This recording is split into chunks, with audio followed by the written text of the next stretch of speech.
Good morning, Mr. Clerk. Can you hear me?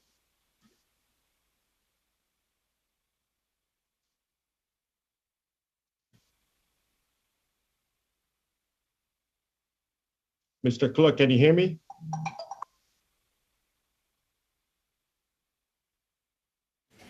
And that is what we will be doing for the next 2 hours. I call this meeting to order. And welcome to meeting number 23 of the House of Commons Standing Committee on Public Safety and National Security. We will start by acknowledging that we are meeting on the traditional unceded territory of the Algonquin people. Today's meeting is taking place in a hybrid format pursuant to the House Order of November 25th, 2021. Members are attending in person in the room and remotely using the Zoom application. Members and witnesses participating virtually may speak in the official language of your choice. You have the choice at the bottom of your screen of either floor, English, or French. Pursuant to Standing Order 108, Bracket 2, and the motions adopted by the committee on Thursday, February 17th, 2022, the committee is resuming its study of the rise of ideologically motivated violent extremism in Canada. With us today, Vita Ramalingam, co-founder of Moonshot, and Adam Hadley, Executive Director of Tech Against Terrorism. They will each be given up to 5 minutes for opening remarks, after which we will proceed with rounds of questions. Mr. Hadley, you now have the floor for up to 5 minutes for your opening remarks, sir, whenever you're ready. Good morning. Many thanks for the invitation to speak at the committee hearing today. I'm Adam Hadley, Executive Director at Tech Against Terrorism, and over the next few minutes, I'd like to explain more about who we are at Tech Against Terrorism, what we do, and some clarity about our position on some of the discussion points. So Tech Against Terrorism is a not-for-profit based in the UK. We are a public-private partnership, and we were established with UN CTED, the Counter-Terrorism Executive Directorate, in April 2017. Our mission is to work with the global tech sector, in particular smaller tech platforms, to help them tackle the terrorist use of their services whilst respecting human rights. Our work is recognised in a number of UN Security Council resolutions, Resolution 2354, Resolution 2395.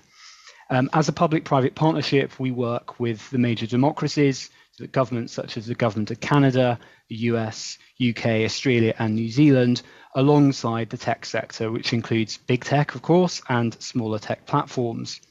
The reason we focus on smaller technology platforms is that many of these platforms have limited capacity and capability to deal with the terrorist use of their services. And our mission is to support these smaller platforms free of charge to improve their response to terrorist activity and terrorist content. In particular, over the past 2 or 3 years, we've seen a significant increase in migration from the use of very large platforms to smaller ones. And this represents a strategic vulnerability in terms of response to the terrorist use of the internet. Tech Against Terrorism monitors over 100 tech platforms on an hourly basis. And we also monitor around 200 terrorist-operated websites. Overall, we work with 150 platforms in providing a number of services to help improve their response. We also work alongside other organizations focused on online counterterrorism, such as the Global Internet Forum to Counterterrorism. In detail, our work at Tech Against Terrorism focuses on understanding the nature of the threat. This is based on open source intelligence in order to understand the detail of how terrorists use particular platforms. We use this intelligence and insight to establish relationship with these platforms, reach out to them, and evaluate the extent to which we can provide support. This results in a mentorship service that we offer free to platforms, and the mentorship service is designed to build capacity. We do this alongside the GIFCT. Of note, we developed some software called the Terrorist Content Analytics Platform, which helps alert small platforms to the existence of terrorist content. And the TCAP, the Terrorist Content Analytics Platform, has so far been funded by the Government of Canada. This has resulted in 30,000 URLs, individual items of terrorist content being referred to platforms, with more than 90% of this content on smaller platforms removed. We've also built a knowledge sharing platform, which is designed to share best practice information and guidance with smaller platforms. And we actively work to have terrorist websites removed from the internet. I should stress that we focus on violent Islamist extremist organizations and also, of course, the extreme far right. And the basis of our work is typically is focused on designation. So in terms of upholding the rule of law, we believe that designation is a critical mechanism to ensure that platforms remove content in a timely fashion. And therefore, we applaud the government of Canada for its pioneering work in designating organizations from across the terrorist and violent extremist spectrum. In summary, we call for governments to focus on the rule of law and how they regulate, focusing on providing definitional clarity to tech companies so that they can improve their action. And we believe that designation is a crucial tool that can be used to help provide that clarity so that small tech platforms get better at dealing with terrorist activity. Finally, we would stress that proportionate measures are important. Often regulation in this area is primarily focused on big tech. We understand the concern here. However, the current threat picture is such that there is a significant amount of terrorist activity from across the spectrum on smaller platforms, and often regulation fails to take this into account and fails to take into account the nature of adversarial shift. In other words, when terrorist activity changes or adapts according to the measures that are being used to avoid terrorist use of services. So in summary, many thanks for the invitation to speak today, and I look forward to participating in the session. Thank you. I would now invite Ms. Ramalagan to make an opening statement of up to 5 minutes whenever you're ready. Thank you, Chair and members of the committee. My name is Vidya Ramalingam. 11 years ago, when a far-right terrorist murdered 77 people in Norway, I led the EU's first intergovernmental initiative on far-right terrorism. It's in that role that I first started working with Public Safety Canada and saw firsthand the resilience and strength of Canadian practitioners working to ensure no more Canadians take a violent path. I now lead Moonshot, an organization working with the governments of Canada, the US, the UK, Australia, and other global partners to build online prevention capabilities fit for the challenges of the 21st century. The threat posed by IMVE actors and groups is undoubtedly growing more sophisticated, both online and off. Moonshot started studying Canadian engagement with this content on search engines in February 2019. In little over a year, we tracked over 170,000 individual searches for IMVE content across Canada. And as Canadians spent more time online as a result of the COVID-19 pandemics and lockdown, the engagement increased. Searches for far-right content increased 19% weekly during lockdown measures. In Ottawa, we tracked a 35% increase after Ontario's state of emergency was declared. And we have seen greater engagement with conspiracy theories. Over a year, we tracked over 25,000 searches across Canada for white supremacist conspiracy theories such as the Kalergi Plan, the Great Replacement, and white genocide. And in partnership with Public Safety Canada, we also produced the first systematic online study of Canadian violent incel community online. The Canadian incel ecosystem is spread across both niche and mainstream platforms, including Twitter, YouTube, Telegram, and Reddit. Canadian users on incel sites were 65% more likely than global users to post news stories about incels, and were especially celebratory of incel violence that occurred in Canada. However, we are not without tools to respond. Perhaps the greatest challenge for governments today is how to bring our prevention models into the 21st century. We have to intervene where extremist groups are seeking to recruit, online. In 2022, every prevention model needs a robust digital component. This must be delivered safely, ethically, and responsibly with user privacy at its heart. Our recommendations for Canada: 1, strengthen pre-existing behavioral health and other wraparound services for prevention, specifically mental health support, community outreach, as well as adjacent fields such as suicide prevention. Frontline practitioners such as Équipe RAPS and CPN Prev in Quebec, OPV in Alberta, and Yorktown Family Services in Ontario are best positioned to intervene. 2, adapt the entire suite of prevention services for online delivery. In a 2017 study, Moonshot found that only 29% of Canadian practitioners were using social media in their prevention work. We need to build the digital literacy and capacity to deliver their work online. There are an abundance of online tools and methodologies we can use.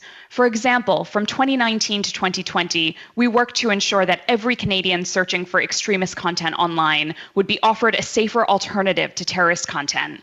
We used advertising tools to safeguard approximately 155,000 violent far-right searches and around 16,000 Daesh and Al-Qaeda related searches. The natural evolution of this work should see the use of these tools to connect Canadians with prevention services that can work with them to change their paths. And finally, 3, signpost terrorism prevention services such as hotlines, counseling, and exit offers online. Evidence shows us that this works. Moonshot found audiences at risk of far-right extremism in the US were 48% more likely than the general public to take up offers of psychosocial support services online. And in the last year alone, Moonshot has channeled over 150 individuals at risk of violent extremism across the US into text message counseling sessions via online engagement. And now we're working with the US government to launch state-level models to off-ramp at-risk internet users into local support programs, starting with New York State. Here in Canada, we need to signpost local services to Canadians engaging with extremist content online. And to do this, local providers and networks like CPN Prev need sustained investment to run interventions, extend their service hours, and support professional and mental well-being of staff. These organizations fill a critical gap in Canada's public safety infrastructure. The government should invest in these models and support efforts to take their interventions online, where their services are needed the most. Thank you for your time today. And thank you very much, and right on time to both of our witnesses. I'll now open up the floor to our first round of questions. The first slot goes to Mr. Lloyd, who has 6 minutes. Sir, whenever you're ready.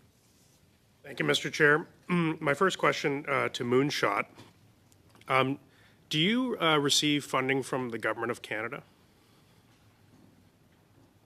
Yes, sir. We do receive funding from the Government of Canada. And do you exclusively focus on the far right, or do you focus on extremism across the political spectrum? No, absolutely. We focus on extremism across the political spectrum. So our work in Canada has always focused on both the violent far right and Daesh and Al-Qaeda inspired terrorism. But I wouldn't accuse Daesh of being, far right or far left. Do you focus on anything related to anarchist or environmental terrorism? Or, last year we had dozens of churches burned down in Canada. Have you done any research on those specific instances? Absolutely, sir. We look at domestic violent extremism across the ideological spectrum, and as an organization, we basically follow the evidence. So, this doesn't mean that we're seeing the threat from other kinds of ideological groups diminish, but we just look at where the evidence base takes us, and we'll proportionately invest in prevention based on that. Examples of your group's investigations into groups such as, environmental extremism, anarchist extremism, anti-religious, specifically targeting, Christian or Jewish groups? We absolutely do. In every country that we deliver both research and interventions, we are covering far left extremism as well, where it's violence and where violence is incited. Can you give some examples of that in Canada? Our work Sure, sir. So in Canada, our projects that were funded were specifically looking at violent far-right and Al-Qaeda and Daesh-inspired terrorism. More recently, we're looking at incel-inspired violence. We have not done work yet funded by the Canadian government looking at far-left extremism, but I would welcome the opportunity to do so. So you're saying the Canadian government is only funding you to look into Islamic Daesh-related extremism and far-right extremism? There's no funding from the Government of Canada to deal with environmental extremism or bigotry against Christian or Jewish groups in Canada? I can't speak to the full range of funding that the Canadian government your is group currently specifically. providing across those issues. To our group specifically, our work has focused on Al-Qaeda, Daesh, far-right extremism, and incel violence. But as I mentioned, we would welcome the opportunity to do work across the ideological spectrum. Are you aware of any of your peer groups that have received funding to look at far-left extremism in Canada from the Canadian government? I'm not personally aware of the full extent of programs that have been funded by public safety, but I believe that all of those projects are publicly listed online. So I would welcome any inquiries, any questions around that to look at the public release around funding by the Canadian government. No, I appreciate that. But you're saying, as somebody who works in this field, you're familiar with, I'm sure you're familiar with other organizations that also receive government funding that work similarly. To your knowledge, there are no funded studies from the Government of Canada to deal with environmental extremism or far-left extremism? I wouldn't have the background to answer that question, sir. I can't really speak for. You don't know. But I would not have awareness of the full range of projects that are funded, so I wouldn't feel comfortable saying one way or the other. But our group certainly has not received funding to work beyond Daesh, Al-Qaeda, far-right extremism, and incel terrorism, but we would certainly welcome it, and prevention should be proportionate based on the data. Would you say that if the government, if it were proven that the government were not funding looking into this, that this would be a blind spot of the government if they were not funding research into this area? My belief is that research should span the entire ideological spectrum. We should use data to then inform where prevention should be based. But I would also mention that most prevention programs should really be cross-ideological. Every prevention program should be equipped to handle any case of violence, whether it's coming from violent far-left groups, violent far-right groups, or Al-Qaeda and Daesh-inspired terrorism. I couldn't agree more. I'll move on to Mr. Hadley. In terms of your work in countering terrorism, we had a recent case in Montreal, still under investigation, but a former Conservative cabinet minister and staffer for RBC, Michael Fortier, had his 2 vehicles torched in Montreal, and an anarchist environmentalist group has claimed responsibility for the attacks because of RBC's funding for oil and gas projects and pipeline projects in Canada. We've been told that attribution is a key thing that we need to deal with. Can you kind of comment on the importance of unmasking who are truly behind these attacks? Many thanks. In terms of importance, could you clarify importance to whom? To the attribution of who is behind the attacks. Like, how important is it to unmask the actual people behind these terrorist attacks? And how would you go about doing that? I think that's probably a question for law enforcement and intelligence agencies. Certainly the work at Tech Against Terrorism isn't focused on identifying individuals, but rather supporting tech platforms in reducing their activity online. Where appropriate, where there is a realistic threat to life, we ensure that alert is sent to the relevant authorities, including in Canada. But as to the attribution, I think that's probably a question for law enforcement in terms of the measures that they may have and the mechanisms that they have available under Canadian law in order to conduct surveillance and carry out intelligence operations. Thank you very much. I would now like to invite Mr. Chang to take the floor for 6 minutes, whenever you're ready, sir. Thank you, Mr. Chair, and thank you for the witnesses for taking your time to be with us today. My question is for Mr. Hadley. In 2017, your organization launched the Knowledge Sharing Platform, a collection of tools that startups and small tech companies can use to better protect themselves from terrorist exploitation of their services. Could you provide this committee with some more in-depth information about how this platform works and some of the results you have seen? Of course, many thanks for that. So the knowledge sharing platform is designed as a tool that's free to access for tech platforms, and its objective is to improve the understanding that those running small platforms have of the terrorist use of the internet. It spans the spectrum of terrorism and violent extremism, and within scope, is violent Islamist extremism, the extreme far right, and a number of other terrorist organizations that are designated by international organizations. So in detail, the KSP provides information on logos associated with designated groups, the terminology associated with them, phraseology that may be typical of the content that appears. There's also detail on workflow in order to support platforms in making better content moderation decisions. There is also a significant amount of information about designation lists at the international level and a summary of global online regulatory efforts and many other elements. For more information, the website is ksp.techagainstterrorism.org. So, in essence, anybody have access to this website of yours? We are careful to vet access in everything that we do, and in fact, in everything I will say during this committee hearing. I will assume that terrorists and violent extremists are aware of what we are saying. So there is always concern about not disclosing too much. Tech Against Terrorism is distinctive in that much of our work is done confidentially and privately. In order to build trust and confidence with smaller platforms, much of this must be done in private. But in particular, there are the grave concerns about access to methodology and information that small platforms have, because we know that terrorists and violent extremists are extremely adept at changing their use of the internet.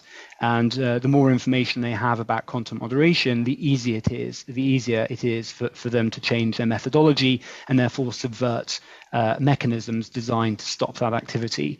So we have to be careful.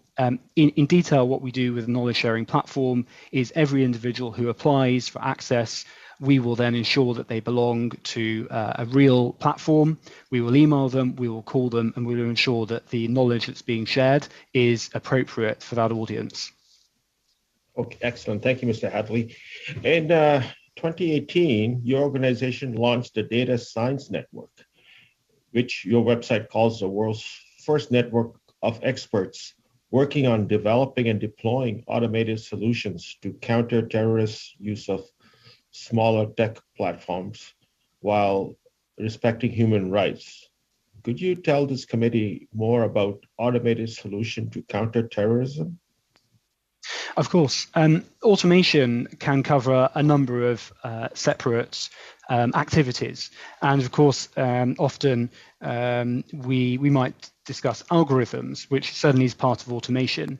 However, in our experience, the biggest challenge that small platforms have is in doing the basics, is in the workflow.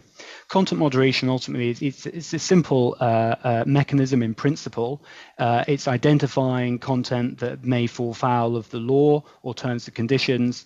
It's then assessing whether this content does pass those thresholds, is taking action, it's recording that action, and it's reporting on it.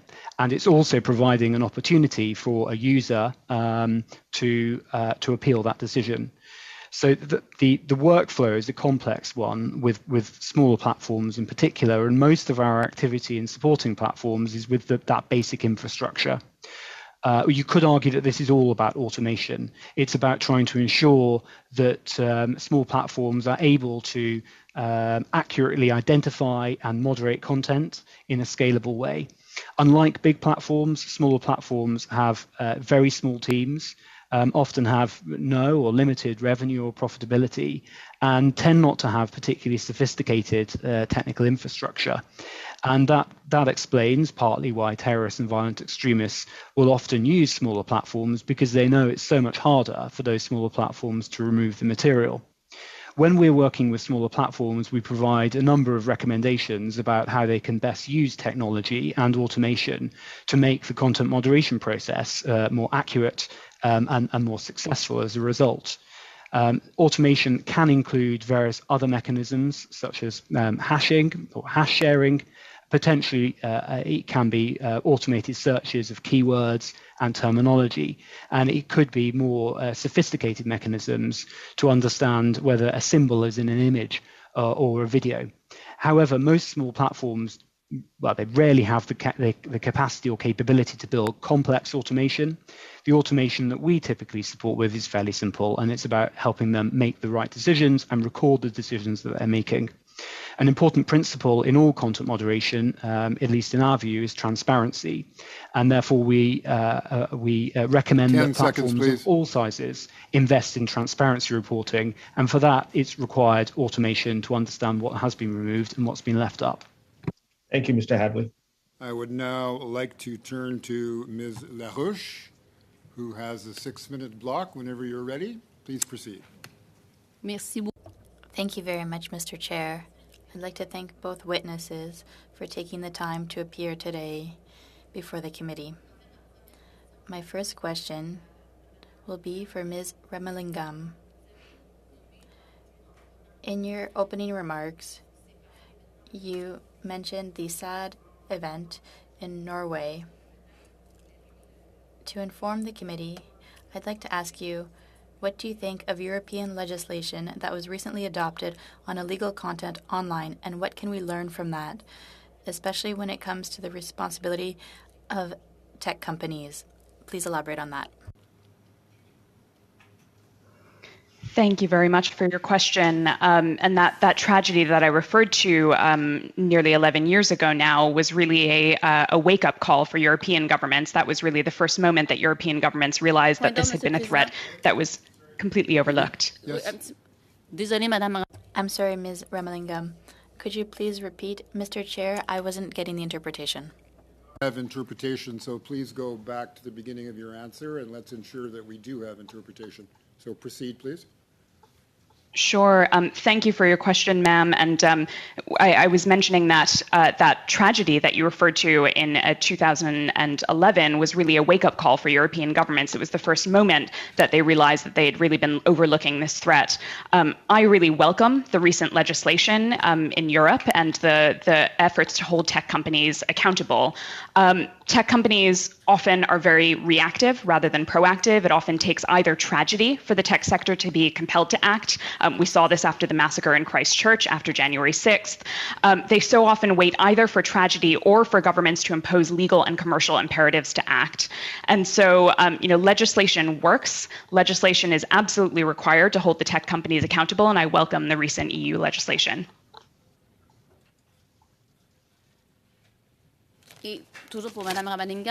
Ms. Ramalingam, again, in your opening remarks, you mentioned incels. As the critic for the status of women, I really am concerned with the radicalization of that group, especially in regards to women.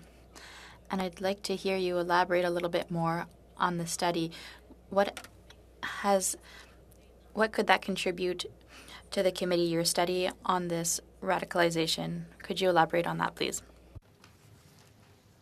Thank you very much for the question. We really admire the Canadian government's forward planning around this threat. This is an emerging threat that not only the Canadian government, but global governments need to be concerned about. Some of our main findings around the Canadian incel movement I mentioned in my hearing, but I want to talk a little bit about prevention here. Some of the main findings that we have discovered in the early stages of that work are that incel communities are open to mental health interventions and behavioral health interventions. And this is actually no different from other forms of violent extremism, really across the spectrum. Whether we're talking about Al-Qaeda, Daesh-inspired violent extremism, whether we're talking about the far right or the far left, we have consistently found across the spectrum that these audiences are open to behavioral health interventions with the violent incel community, in part because we found high levels of discussions around their mental health and well-being already on platforms. There is an opening for us here to use mental health interventions as a way of starting a conversation with people who are at risk of violence. So we would really encourage the Canadian government to invest heavily, as I mentioned, in behavioral health models, building on the existing prevention and social service provision organizations across the country, but equipping them to, be able to handle cases coming from this violent misogynistic movement as well.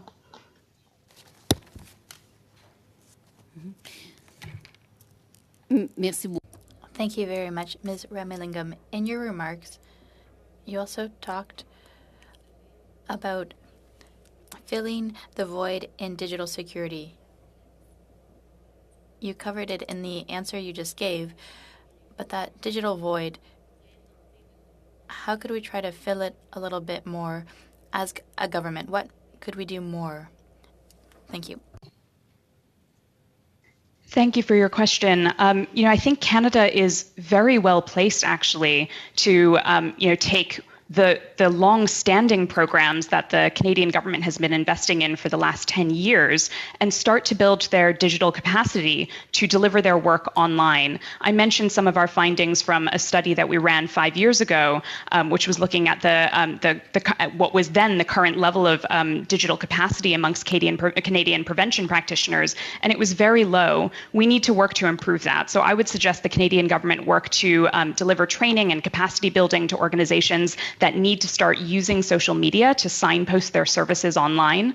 I would also suggest that we start to look at large-scale programming across the entire country, so not just focused on the few territories and provinces that have been heavily invested in and already have these programs on the ground, but really starting to look at parts of the country that don't have these programs, in particular Manitoba, Saskatchewan, the Atlantic provinces and territories. We need to build up specialist teams that can cater to audiences that are at risk in those regions and start to bring services for those audiences online.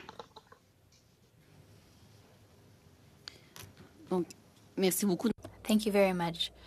So we need to ensure there's a better distribution of resources everywhere because there are still voids to fill. Yes, that's correct. Thank you very much.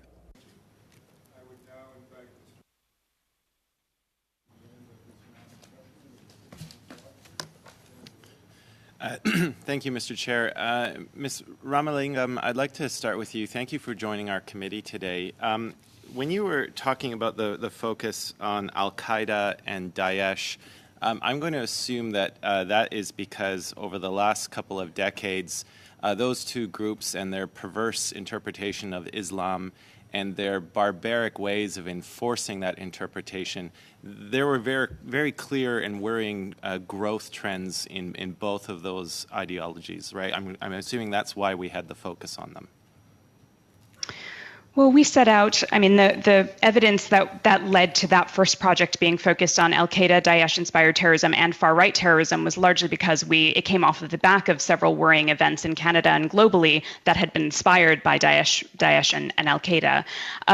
The data, when we first ran that version of Canadian Redirect, we found that the vast majority of searches for extremist content in Canada were coming from were for far-right extremist content, as opposed to Al-Qaeda and Daesh-related content. Thank you. Now, that's not the. Yeah, sorry to Sure. interrupt, but my time is limited. So, Sure. what I'm trying to get at is. There is a reason why far-right extremism and violence is a subject of focus right now, right? It is manifesting itself physically around the world in many violent acts. Can you expand on that, please? Yeah, absolutely. My career for the last 10 years has been focused on, working with governments to reprioritize their prevention funding, specifically to take into account the rising threat coming from the far right. This is not a problem that affects only Canada. This is something that, we only need to look south of the border to the United States to see the clearest cut evidence of this. In the last several years, the level of attacks coming from violent far right actors has increased substantially in the United States as well as across the globe. So we would strongly recommend the Canadian government as well as global governments to invest in prevention proportionately based on what the data tells us around the growth of far-right terrorism. Thank you for that. On January the January 6th Capitol attack specifically, there was evidence that U.S. federal law enforcement and intelligence agencies, they knew about the potential violence as early as November of 2021. Here in Canada, before the illegal occupation of our capital city and the many examples of violence that came from that reported by our police agencies, there was evidence that the occupation was coming in early January. We need to learn lessons from our past so that we don't repeat the same mistakes in the future. Do you have any specific recommendations using those two specific examples of what we really need to be on the lookout for before this manifests itself in a very violent and physical way? Yeah, absolutely. We are in a moment of prolonged crisis. Domestic extremist movements, IMVE movements, across the ideological spectrum really thrive on moments of crisis. And they basically use these moments to turn anxiety and fear in society into an opportunity for them to grow. That is what we saw on January 6th in America. We saw extremists grasping onto the insecurity and anxiety following the US presidential election. And that's what we saw with the convoys in Canada. We saw extremist groups taking advantage of social polarization and using that moment to manipulate and to grow in Canada. So we need to be a bit more front-footed. We need to be looking ahead at what are the crises that are on the horizon, and we need to ensure that our prevention programming is equipped to preempt those crises, so that we're not just reactive and dealing with violence after the fact, but we are preemptively going out to individuals who may be at risk in our community and working with them to ensure they know violence isn't the way. And Ms. Ramalingam, in the United States, of course, there is a very real attempt at revisionist history of what happened on January the 6th. I see the same narratives playing out here in Canada, a different storyline compared to what actually happened. How, in your opinion, do we best fight these revisionist histories? This is a moment where we're seeing a very worrying blending and metastasization of disinformation narratives and violent extremist narratives. So there are some of these narratives that have been pushed heavily by violent extremist groups over the last several years, and then we're now starting to see the mass movement of disinformation and conspiracy theory narratives. To get in front of that, we need to do work not only with the people who are pushing these narratives, but with the wider community that is encountering them online. We need to build their digital literacy and their ability to actually critically consume media when they come across it online. And for that, I would recommend that the Canadian government be thinking about much larger scale programs to build critical media consumption skills across the entire population. Thank you. Very quickly, in my last minute, to Mr. Hadley. You said that designation is a critical part of removal. However, what do we do about followers, former members of Proud Boys who are still using platforms to share content? It may not be quote unquote terrorist, but it still qualifies as violent extremist messaging. I'm just worried, we're playing this game of whack-a-mole. How do we effectively deal with that? How do we go beyond just relying on designating groups? Well, certainly designation is a blunt instrument. What we would recommend is the reform of the designation process. We recognise that legal processes do take a while and require resourcing. However, in many jurisdictions, sorry, just 10 seconds, please. There is very limited focus on the designation processes. So we would recommend revisiting the designation processes so that can be done more quickly and more accurately, so it is appropriate for the internet era.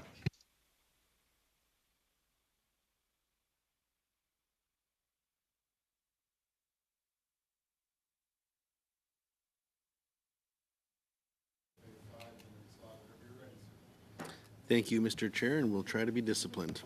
I'd first like to start off with Ms. Ramalingam. Ms. Ramalingam, I was looking at a brief description of what your organization focuses on, and the analysis of gender-based violence caught my eye. We've heard from other witnesses in this committee that genders participate differently with extremist groups. Could you expand on if this is true, and does it depend on what type of extremist group we are talking about?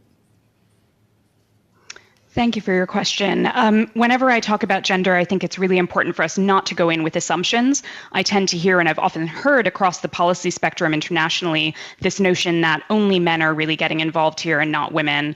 I do want to say here that we have evidence to show to the counter of that. In fact, globally, across the United States, Canada, the UK, Australia, New Zealand, we tend to find that 25% of the audience engaging with right-wing extremist content is actually women, people who self-identify as being women. Now, that's not to diminish the fact that we do tend to find around 75% on average of the folks that are engaging with this content online are men. And in addition to that, we need to recognize the real intersections between the misogynistic violent movements, as I mentioned, violent incels, and far-right extremism communities. We've also seen violent misogyny intersect with other forms of extremism, including Al-Qaeda and Daesh-inspired extremism, and across across the ideological spectrum. So I would encourage us to really look at the data here as we're designing prevention mechanisms, but recognize the gender-specific interventions that are required. Thank you for that. And in your opening remarks, and you're going to have to excuse me for some of these comments, I am really out of my element. I don't spend a lot of time on the internet. I don't search a lot of things. So I need some clarification. When you talk about 170,000 searches for IMVE, explain what that means, please. And more specifically, what some of the searches perhaps could entail. Sure. So what we mean there is individuals that are searching for terrorist content in some cases, so searching for terrorist manifestos, propaganda that are put out by white supremacist groups, searching for information about how to join, so searches like how to join the base, how to join Atomwaffen, people who are indicating intent in some form. So this does not include people who might have just read about something in the news and are searching for information generally on Atomwaffen or the base, but they need to be actually indicating through their search behaviors that they're taking an active interest and are possibly interested in consuming because they'd like to join or get involved. So those are the sorts of searches that would be included here. I hope that answers your question, sir. Yeah, a little bit. And quite frankly, it really raised a flag with myself because over the last few months, I've been searching a little bit, obviously, to do research on this. So, exactly where do you take into account how someone's just doing research and someone's active and wanting to join? So while we, in part because we are not accessing or engaging with any personally identifiable data when we run these kinds of campaigns. So we can't say for certain that the person who we're offering a safer alternative to is a researcher or someone who's at risk. But because here we are not actually moderating their searches, we're not seeking to remove anything from the internet. We are simply ensuring that anytime someone searches for this content, that there is a safer alternative available to them, that they're given the option to consume non-terrorist content. We're willing to take that risk that some of the individuals that we engage with may actually just be researchers. We'll offer them the safer alternative as well. So again, I'm sorry to have to belabor this a little bit, but so someone who's doing these searches, you're monitoring these searches, and then you reach out to them to try and assist them with help, correct? So when we're running advertising campaigns on search, we are using the same commercial methods that any big brand uses to ensure that their content comes up first when you're looking on information on how to buy a pair of shoes, for example. So if you're looking in Canada for information on how to join Atomwaffen, we would ensure through advertising that the very first option you see, which is labeled as an advertisement, is a piece of safer content than Atomwaffen content that might otherwise surface through the search trends, through the search algorithms. Okay, thank you. And for Mr. Hadley, you had some interesting remarks in your opening remarks also. You mentioned that you monitor over 100 platforms. I got to be honest, I didn't even know I use a couple. I didn't know there was anywhere near that many platforms. And you mentioned you're monitoring over 200 terror websites. Why are these websites just not being shut down? That is an excellent question and one that we ask ourselves on a daily basis. In terms of these 100 platforms, the point to stress is many of them are very small indeed. 10 seconds, please. The sorts of services that can be created by someone in their own room. Terrorist-operated websites are a significant issue, and they remain online for many years in many cases. Thank you very much. Ms. Demoff, I turn the microphone over to you now for 5 minutes, whenever you're ready. Thank you so much, and thank you to both our witnesses for your testimony today. My first question is for Mrs. Ramalingam. Did I pronounce that correctly? From Moonshot. I know we've been trying to get you here for quite some time, so it's really. I just want to thank you for the work that you're doing and for being here today. Since 2014, CSIS has identified 10 plots, 7 attacks, 3 disrupted plots that have killed 26 people and wounded 40 on Canadian soil. They have identified all of these, 4 were incel, all of them involve far-right or incel attacks. And when CSIS, or when NSICOP tabled their report, they talked about, in the last 2 years, that the CSIS has uncovered extensive ideologically motivated violent extremism, notably right-wing extremist groups through online activity and physical attacks. The sizable increase in this activity throughout 2020 suggests that the terrorist threat landscape is shifting. The primary physical threat to Canada remains low sophistication attacks on unsecured public spaces. Given the what independent agencies like CSIS is reporting, does it not make sense that the Government of Canada would be funding your research on those threats? Thank you very much for the question, and very happy to be here. We believe the Government of Canada should be funding not only research on these threats, but also working to build practitioners' capabilities across Canada to intervene across these ideological spectrums. As I mentioned earlier, in particular with incel violence, while I mentioned that incel, the opportunity to intervene is no different with incel communities as it would be with someone on the far right or Al-Qaeda, Daesh-inspired terrorism, there are some unique requirements of individuals that are mental health practitioners, counselors that are going to be having conversations with someone coming from a violent, misogynistic background. So there is quite a lot of work to be done to equip practitioners in Canada with the skills and to build their confidence to actually deliver interventions across this threat landscape.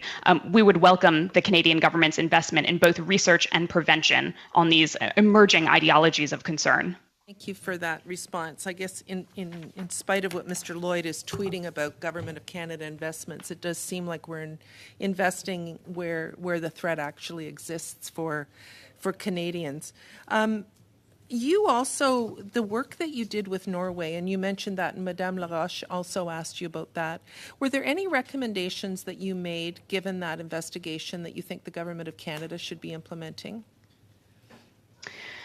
At the time, some of my main recommendations were based on the reality that far-right extremism so often fell in a policy gap between community safety initiatives and counterterrorism. And counterterrorism practitioners and the counterterrorism community across Canada needed to be equipped at the time with the skills to engage with far-right terrorism. I think that has dramatically improved in the last 10 years, both to Canada's credit as well as the international community, the international government community. That said, I think where the threat has evolved since 2011 is really in the online space, and this worrying risk that members of the wider community, of the wider public, are coming into contact with this content that was once relegated to very niche spaces online or even to niche communities offline. And this is my major concern, that the content that's being pushed by violent far-right groups and also violent incel groups is suddenly emerging into mainstream communities online. And this is where we not only need to invest in prevention, but need to invest in broader programs to build, as I mentioned, digital media, critical media consumption skills amongst the wider public to prepare them for the possibility that they encounter this. A lot of time left, but you mentioned in your testimony about safer content and directing people to safer content. Is there anything the government can do to assist with that, or is that solely the purview of the companies themselves? The government can invest in Canadian practitioners taking their skills from an offline context and creating digital content that will be those safer alternatives. When Moonshot delivers this work, we are not creating those safer alternatives. We actually want to be directing at-risk audience members towards Canadian practitioner content. So that's where I would encourage the Canadian government to invest. Help Canadian practitioners create better content that can serve as that compelling counter-narrative and compelling counter-offer to terrorist content online. Thank you. Thank you very much. I now move to Ms. Larouche with 2.5 minutes, whenever you're ready. Merci, Monsieur le Président. Thank you, Mr. Chair. For my second turn, I'd like to come back on some comments by Mr. Hadley. I think we've shown that it's a greater challenge for small and medium-sized companies to be protected against threats online, and you've explained well why that is so. But I'd like to know a little bit more about how they're affected. How do small tech companies experience terrorist exploitation? And do you have other examples to give us so we can better understand this reality? So small and medium-sized businesses. Many thanks. Recognising the short time available, there's one particular Canadian messaging app that I won't name that became totally inundated by terrorist activity. At one point, we estimate that 80% of its user base were associated with ISIS. A number of years ago, and as a result, that platform is simply unable to operate in any functional way because it had just been taken over by terrorist activity. Increasingly, we see that terrorist-operated websites are a big issue. We're talking about hundreds of terrorist-operated websites, the majority of which are owned or operated, based on our assessment, by extreme far-right actors. And the reason that these stay up online so much is because the legal infrastructure to guide governments in helping them understand how to go about taking down these websites is very unclear. What I would say is that the private sector does cooperate to some extent on terrorist-operated websites, and I believe that only recently a website highly likely owned or operated by American Futurist, which is an organization closely linked to designated NSO and James Mason, was removed. So there are some successful efforts to have terrorist-operated websites removed. However, there's a lot more that needs to be done. It's not just about smaller platforms, but also terrorist-operated websites. Thank you. And the importance of algorithms that can accentuate that view for small and medium-sized businesses. Can you talk more about algorithms? Algorithms are typically not a big part of the terrorist use of smaller platforms. The use case for smaller platforms is typically really simple and straightforward, and tends to be copying links or copying material, or where the extreme far right is concerned, having an alternate site to upload a video or audio. 10 seconds, algorithms certainly are of concern. However, where small platforms are concerned, they're a relatively insignificant factor. Mr. McGregor, 2.5 minutes, sir, whenever you're ready. Thank you, Mr. Chair. Ms. Ramalingam, I'd like to continue with you. I really appreciated your recommendations for our committee about strengthening mental health and community intervention and making sure that we adapt those services for online use. Our committee recently completed a study into gun smuggling and gang warfare, and we heard a lot of testimony about the effectiveness of community-based programs to help vulnerable populations avoid life with gangs. So I think that's the same model that we can use on this. But I want to ask you specifically on the subject of deplatforming, because we had Mr. Imran Ahmed in before our committee last week. He's with the Center for Countering Digital Hate. And I'll just read out a quote from his testimony. He said, quote, "Deplatforming these people and putting them in their own little hole, a little hole of anti-Semites, anti-vaxxers, and general lunatics is a good thing because actually you limit their capacity to infect other people, but also for trends such as the convergence and hybridization of ideologies."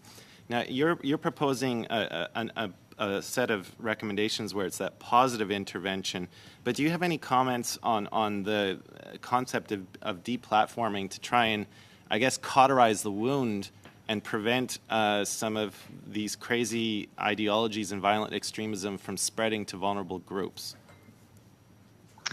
Thank you for your question, sir. Deplatforming works. There's plenty of evidence to suggest that deplatforming does work in limiting the spread of terrorist content on platforms, but it's not enough on its own. In order to effectively prevent terrorist abuse of online platforms, we need to accept two things. First, there will always be some content that falls in the gray zone and will not be liable to removal, and these groups walk the line very carefully. Second, there will always be some spaces on tech platforms that are not liable for moderation, and I've been mentioned search a few times now. That's a great example here. Search engines don't prevent you from entering anything you'd like into the search engine box. That search engine box is a great moment to intervene with someone who is searching actively for terrorist content. So for these kinds of cases, in addition to moderation efforts, we need to be thinking about how we deliver safer alternatives to users that might be at risk of getting involved in violence. Because you can delete the user, you can delete the account or the video, but that person still exists in the community around us. And yes, thank you. Thank you very much. Mr. Lloyd, I can offer you 2 minutes. Take full advantage of it. Go ahead. For Moonshot, you were talking about, search engine results that you track, how to join so-and-so far-right organization. Do you track any search engine results that you would classify as on the left-wing side of the political spectrum? And can you give examples? We do, sir. In our international work, we do track search terms that are affiliated with anti-government left-wing extremist movements, specifically inciting violence against the government. In Canada, we have not done that work in We have not done that work in Canada, not at this stage. When you were given funding from the Canadian government and a mandate to look into this, were you asked to look into left-wing extremism, or was it specifically mandated to look into far right-wing extremism? The funding that we received at the time for Canada Redirect was specifically to cover far-right extremism and AQ and Daesh-inspired terrorism. There was a previous project that we delivered back in 2017, which was about the digital capacity of prevention practitioners across the country, and that was very much cross-ideological in nature. But the data that I've mentioned has specifically on this. Sorry, but when you made the claim that the vast majority of the search engine results are for far right-wing groups, you were talking about that in the context of Canada, correct? Yes, that's correct. But if you're not measuring left-wing extremism, how can you make the claim that the majority of extremist search results are right-wing if you don't have a mandate and haven't been looking into any left-wing extremism search results? You're absolutely right, sir. I would encourage research on far left search activity or any far left activity in Canada. We would go where the data leads us. That particular project was an investigation into far right and Al-Qaeda and Daesh-inspired terrorism. So within that context, the vast majority was coming from the far right. I'm not suggesting that isn't important research, but I think we can get a recommendation to the committee that we need a objective look at extremism across the political spectrum to be funded by the Canadian government. Thank you. You would agree with that? As I mentioned earlier, sir, I believe every prevention capability should be cross-ideological in nature. Okay. So yes, I would welcome that study. Thank you very much. Ms. Demoff, you will take us to the end of this panel. You have 2 minutes whenever you're ready. Thank you. For Moonshot again, last week we heard from Tony McAleer, who, as you know, is the co-founder of Life After Hate, and I understand he's one of your board members. Is that correct? Or you're on no, his ma'am. board. I'm sorry, you're on his board? Yes. Sorry. So I am personally on the board of Life After Hate. That's correct. He talked a lot about how we remove people from extremism, and he mentioned that someone's ideology is intertwined with their identity, and I'm just wondering if there's any influence you've seen from your work with Mr. McAleer that you can recommend to us as well for recommendations moving forward. Well, we tend to find, and some of these findings have been in partnership with Life After Hate over the years, we tend to find that while ideology is important, usually when you're delivering interventions, it's most important to get at the underlying drivers. And if you can get at the underlying drivers, the ideology will fall away. And this is something that in our digital work, when we're engaging with at-risk audiences online, we tend to find the most effective way to reach out to them online is not through countering the ideology or telling them that they're wrong. It's about talking about their emotional state. So we found the most effective ad we ran actually in the United States last year with white supremacist audiences was one that began with anger and grief can be isolating. So I would very much support Tony's statements on this that ideology is important, but ideology will fall away if we can get at the underlying drivers here. Chair, I only have 15 seconds left, so I'll give it back to you. Which gives me a chance to thank them even more robustly. To the witnesses, thank you so much for the insight. This is fascinating and timely and so important to the country. And on behalf of all members of our committee and all parliamentarians, thank you for sharing this last hour with us. It's been very valuable. Colleagues, a reminder, the next meeting is the final meeting of the IMVE study. Departmental officials will appear in the first hour, and only 2 witnesses will appear in the second hour to allow time for instructions to the analysts on drafting the IMVE report. This portion of the meeting will take place in camera. Thank you. We will now suspend. The clerk will do his magic, line up the witnesses for the next panel, and I don't think that's going to take anything more than a minute or 2, is it, clerk? We're almost there.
Take their seats. We're ready to go.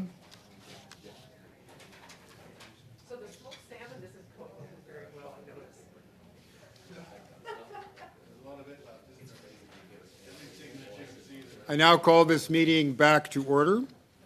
With us on this second round, as an individual, Naveed Aziz, Imam. From the Canadian Race Relations Foundation, Mohammed Hashim, Executive Director, and from Media Smarts, Dr. Cara Brisson-Boivin, Director of Research.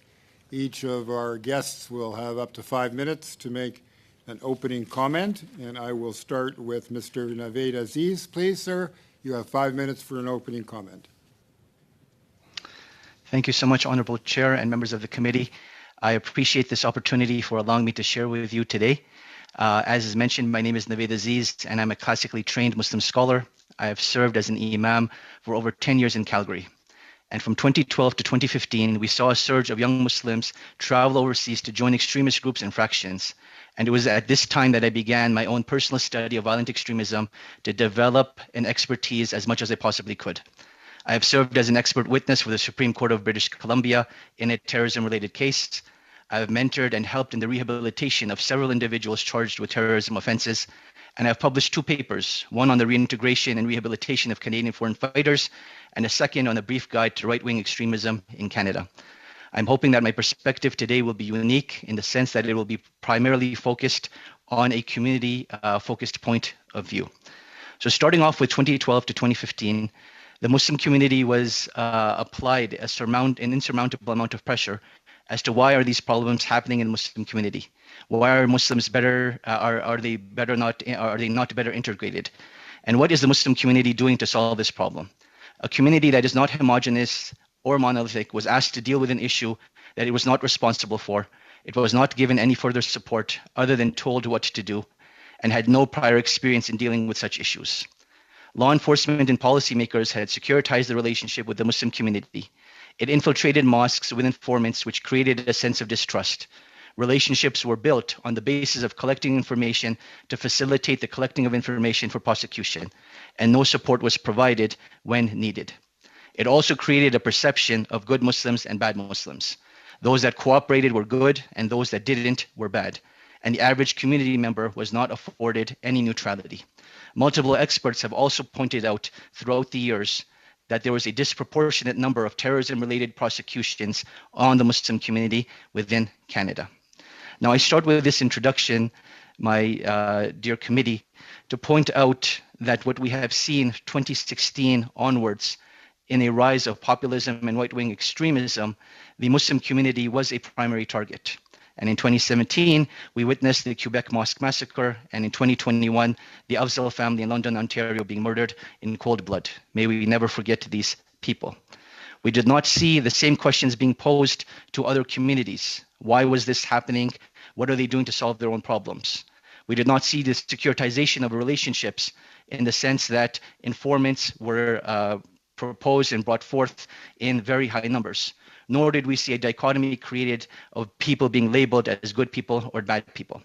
This is not to say that this is the response that should be expected, but this is to point out that we have some serious problems at an institutional level that need to be addressed.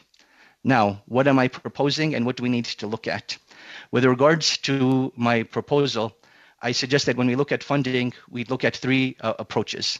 Number one, with regards to the security infrastructure proposal, understanding that minority groups, not all of them, will be able to access this grant or this bursary because there's a very little history in terms of them actually applying for such grants, and the support is not provided. So it is very difficult for them.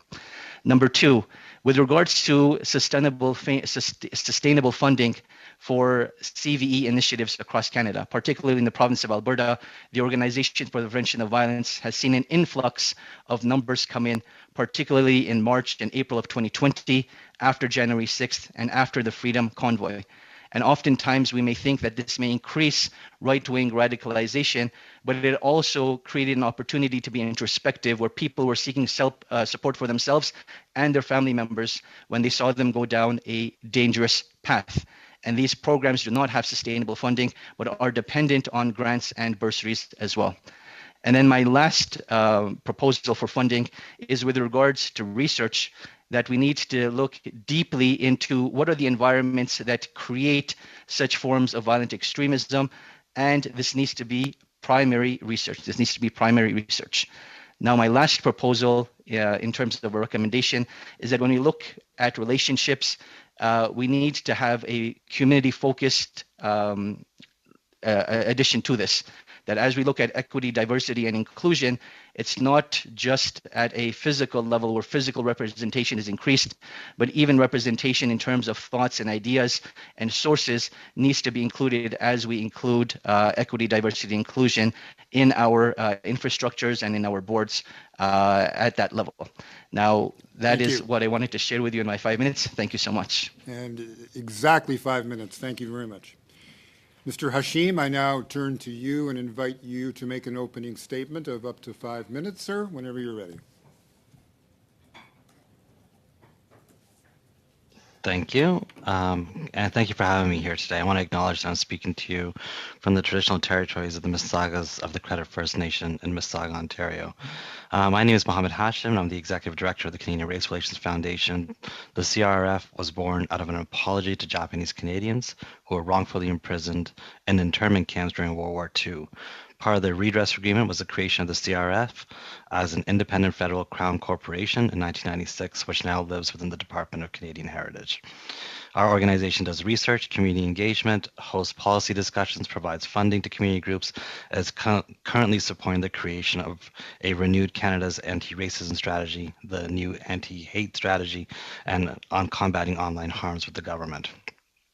When we think about the ecosystem around IMVE, what ends in violence isn't always the full story. There is a journey that preceded the violence. We see many actors over time who start with being involved in hate incidences, then move up into hate speech, sometimes going further, committing hate crimes, and even committing violence as part of that journey. I'm not an expert in IMVE. However, we think the story starts far before the violence, specifically with hate, and that is where our work is primarily focused. It's work we know we can't be done alone, and it's why we are co-chairing a national task force with the RCMP on hate crimes. We are bringing together some of the brightest minds across law enforcement to improve training, increase public awareness, and build standards for the police and community. Hate is a growing concern in Canada, globally, and its targets are always changing. Racialized communities have been ringing the alarm bells for years. The night the Quebec City massacre happened, I was speaking to a friend who told me she was not surprised of what had happened because of the ongoing hate that had been targeting Canadian Muslims and other minorities for years in this country. The anticipation of violence towards that community was ever constant and is being felt by many today. There have been consistent failures on the part of institutions to take these harms seriously, which brings us to this moment. While it is crucial that we are here, it is equally important to note that this discussion is long overdue. When we look at hate and the administration of justice, it is hard to have faith in the system that wrongs will be made right. Online platforms have been given safe environments for hateful rhetoric to spread without recourse for far too long. Those spewing such hate feel powerful, above the law or consequence, and those targeted are left feeling helpless and alone. According to the StatsCan survey on victimization, there were over 200,000 hate incidences, almost half of them being of a violent nature. But when you look at hate incidences reported to the police for the last few years, it represents a fraction, probably about 1% of that number. There is a major gap of what people are saying they're experiencing and what is actually coming to the justice system's attention. And there's real impact on individuals and communities when there's so little faith in the system, even when the system actually works. There was a recent case presided by Judge Sedalia Faria. In this case, there was a woman who stepped in to intervene in a situation where another woman and child were being mistreated by a man. The man then focused on the intervener, ripped off her hijab, and assaulted her by hitting her in the face while yelling hateful rhetoric. The victim, who was known for being a strong community volunteer, said, and I quote, "My voice was taken away from me, that if I were to speak up, there would be horrible consequences for standing up.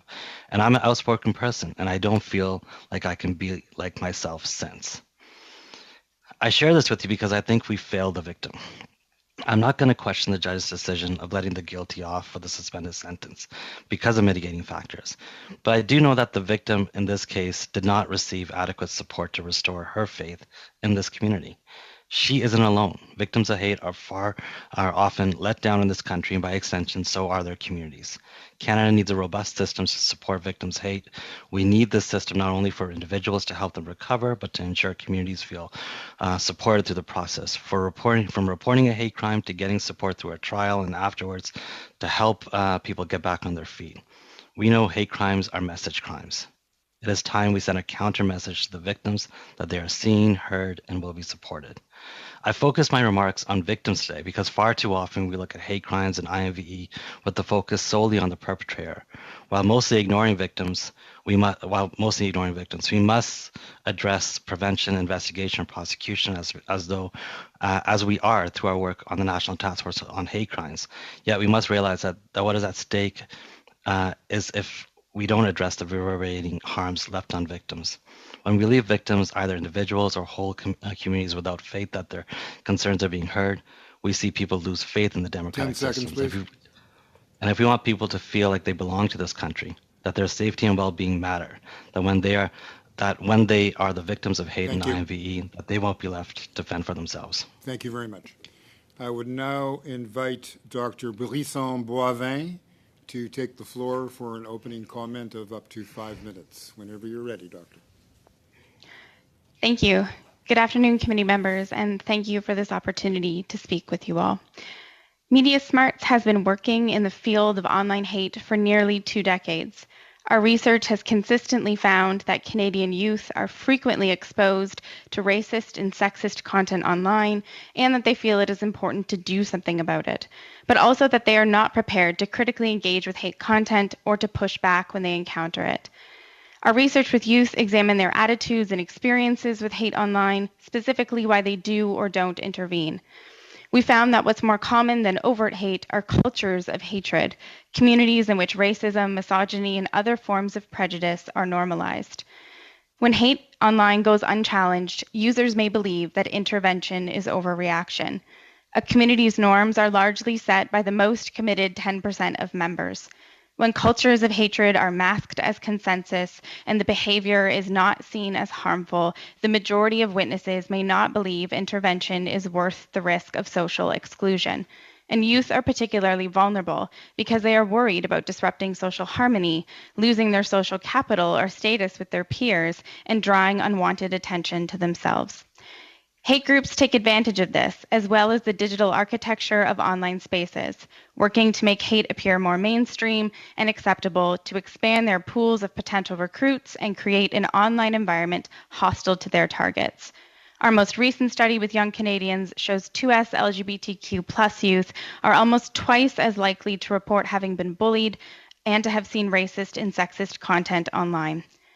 Our study in algorithmic awareness highlights how design, defaults, and artificial intelligence are shaping our online spaces. Recommendation algorithms can diminish our capacity to verify whether or not something is true online, as users may perceive content that is delivered algorithmically and curated for them as more trustworthy.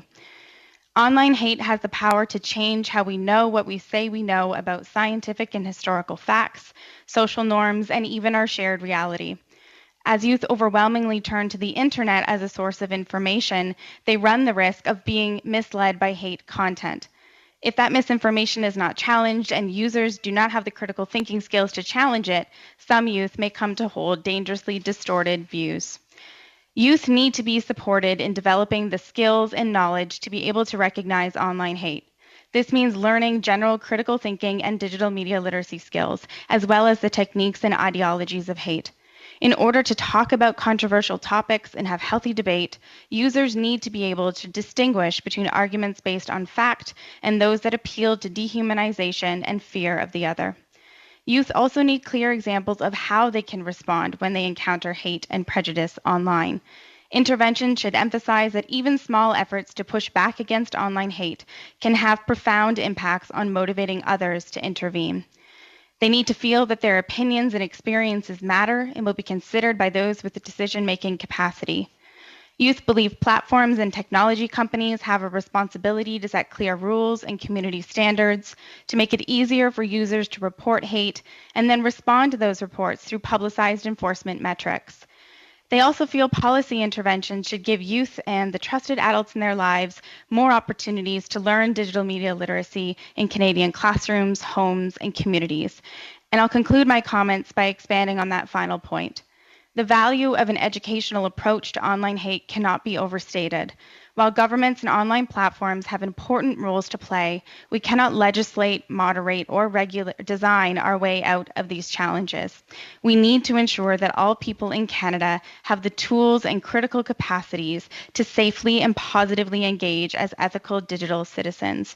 In this way, digital media literacy is a preventative measure and harm reduction approach to ideologically motivated violent extremism. This approach does not let either platforms or regulators off the hook by laying the burden of the challenge on the shoulders of individuals. Rather, what's needed is a whole of society approach that holds platforms and governments accountable, both in their role in combating online harm as well as in supporting digital media literacy. Media Smarts has been advocating for a national digital media literacy strategy for over 15 years, a recommendation consistently endorsed by key stakeholders and community partners and reconfirmed in our report on building a national digital media literacy strategy for Canada released last month. This strategy would provide experts, advocates, and service providers with a unified but flexible approach for preventing and responding to online 10 seconds, harm. please. Through education and critical skills development, which is at the heart of active and engaged digital citizenship. Thank you. Thank you very much. We'll now move to the opening round of questions. To lead us off will be Ms. Dancho with 6 minutes whenever you're ready. Thank you, Mr. Chair, and thank you to the witnesses for being here today. My questions to start off are for Dr. Karen Brisson-Boivin. Am I pronouncing your last name correctly? Is it Brisson-Boivin? Yes, that's good. Okay. Thank you very much. Yeah, thank you very much for your testimony. I found it very interesting. Why do you focus specifically on young adults or youth? Is there a difference between how youth interpret online and their critical thinking capacity? Can you just expand why youth is your focus? Yes, thank you very much for the question. Media Smarts is Canada's Centre for Digital Media Literacy, and part of our mandate as an organization and a national nonprofit has been to focus on youth. A lot of the work that we do is in the K-12 sector, although in the last 5 years we've engaged in much broader public service campaigns for all Canadians.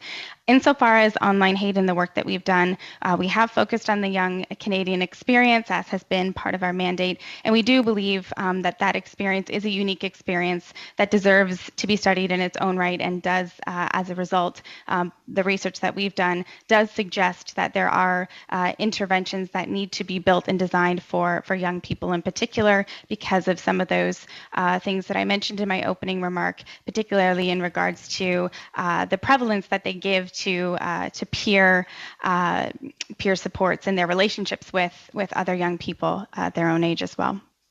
So you would say that sort of the high school or school environment sort of ups the need for these intervention tools and critical thinking capacity. Is that sort of what you mean?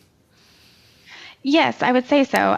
The work that we're doing was looking and in particular focused on youth ages roughly 12 to 17, which is a critical moment in a young person's life for a variety of different reasons. Often young people are shifting between, in some cases, middle and high school. There's also, young people are at a critical point in which they are exploring different identity plays, looking for, community in all different sorts of ways. So those critical thinking capacities that I was mentioning are absolutely prevalent. Thank you. Yes, and you would also, I would imagine. We see suicides through many ages, but it's not uncommon to hear about suicides with young people, particularly in the high school and middle school, as a result of bullying and that peer pressure. Those reasons for suicide are not as common, it would seem, for adults, for example. Can you just comment on that and the impact of the online universe on the mental health of young people and how your services support that? Thank you. I would say, I am not an expert, nor is Media Smart an expert in young people's mental health and well-being. We do focus particularly on digital media literacy, although focusing on digital well-being and our online relationships, and for example, the empathy that we need to, keep at the forefront of those online relationships is something that we do. We work very closely with the K-12 education sector, as I mentioned, as well as other community organizations who are working sort of in the front lines of digital media literacy service delivery across the country. Thank you. Thank you very much. And you alluded in your opening remarks a little bit to sort of anything that sort of others people. Can you comment a little bit more on what you meant, sort of exclusion, how that influences into young people being drawn perhaps to extremism or the like? Yes, thank you. Yes, we know that one of the benefits of the online community is also one of our biggest challenges, and that is anonymity. So I can use the example that we know from our work in the 2S LGBTQ plus community. In that context, young people have told us that the online environment, and in particular being able to remain anonymous in spaces, is a huge benefit, as they can, again, engage in identity play, find community in ways that they may not be comfortable doing in a face-to-face context. However, we know that it also poses a great challenge because for many perpetrators of, from bullying all the way up to, hate groups, anonymity is a huge tool that these groups can use to their advantage, both to test the waters in various communities that young people are engaging, in particular, for example, in gaming communities, to, as an attempt to recruit potential new recruits to movements. Thank you very much. Would you say that for young people in particular, but I think this is probably true across the spectrum, but for young people, when you're teaching them how to avoid extremism online, is there any consideration for those who, I would say, I don't know a polite way to say this, but the loners in school, those who don't feel included, do you give any specific attention of how to build the confidence of digital literacy with those who aren't fitting in and feel excluded? Thank you. The resources that we create are not necessarily designed for any particular demographic beyond for the most part, that they are a young person in either the K-12 sector, again, with the exceptions of some of the broader campaigns we've done for all Canadians. However, I would say that one of the key sort of lessons or sort of moral, if you want to color, sort of ethical objectives of these lessons is to talk about inclusion, healthy relationship, again, digital well-being in the online space. So talking about that with young people as early as possible, frankly. So that is something that we certainly talk about in a broader context, but our content isn't necessarily designed for a specific demographic of youth in that regard. Thank you. Thank you very much. Thank you. Mr. Zuberi, always good to see you, sir. And you've got the next 6 minutes whenever you're ready to begin. Thank you, Mr. Chair, and thanks to all the witnesses for being here. I'd like to start with Dr. Brisson-Boivin. Around, I think, what you really shared with us, which is really interesting. You said that digital literacy is important, that we need to educate young people on how to distinguish what's online, what's sound and what's not sound, how to respond, which is also quite important. And you said that small efforts make profound impacts. Can you drill down deeper into that a bit more and just share with us what you have seen and how we can actually make that happen? Yes, thank you very much for the question. So in the context of online hate with young people, the biggest factors that we found for why young people do not intervene is one, because they struggle to recognize when something is definitively online hate, and two, because they don't know how to respond. And this is, of course, impeded by what I mentioned in regards to young people being understandably concerned with maintaining social harmony amongst their peers.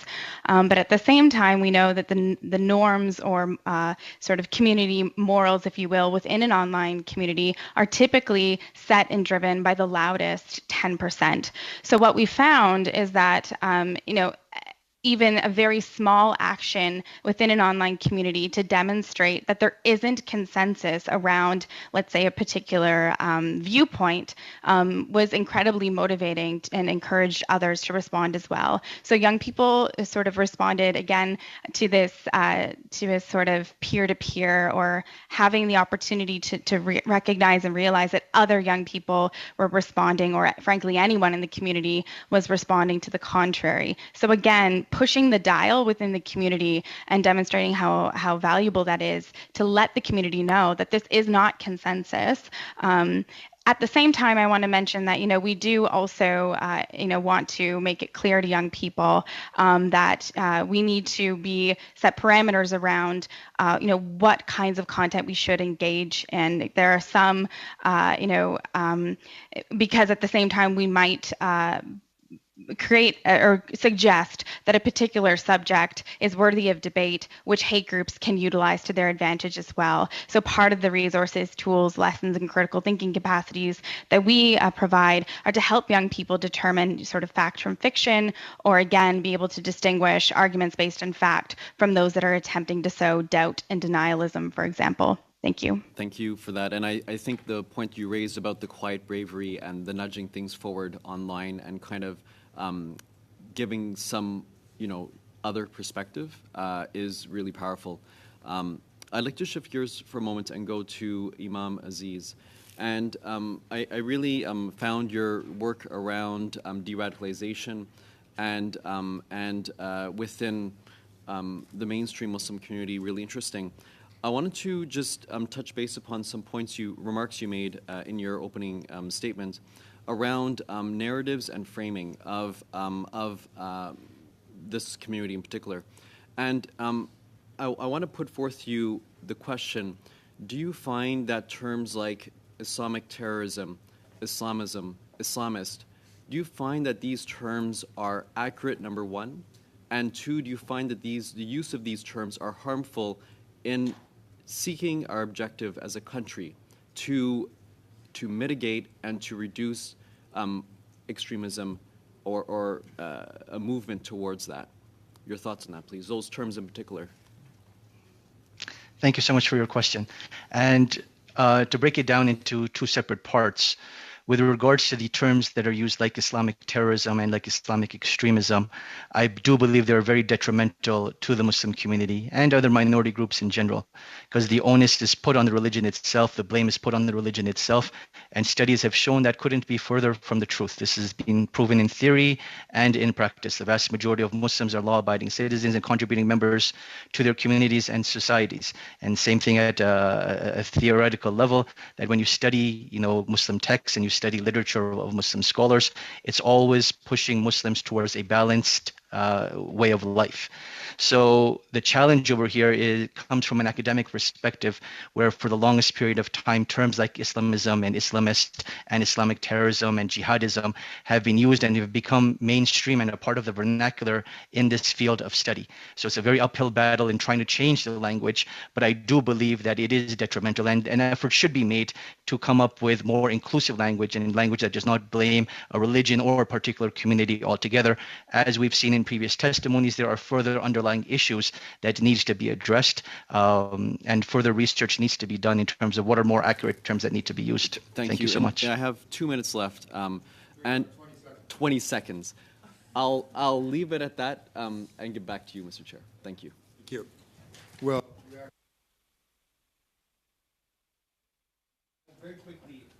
very quickly, in terms of off-ramping those who have gone into extremism, can you comment briefly on that? Yeah, so with regards to off-ramping, particularly with IMVE, we've seen that, again, those underlying factors like security, like education, like social inclusion, all of those things are very important. And as soon as we take care of those issues, the ideology naturally, mitigates and disappears. So rather than focusing on the ideology, focus on the underlying drivers. And when we do that, that whole society approach that has been recommended previously is very, very effective. Thank you very much.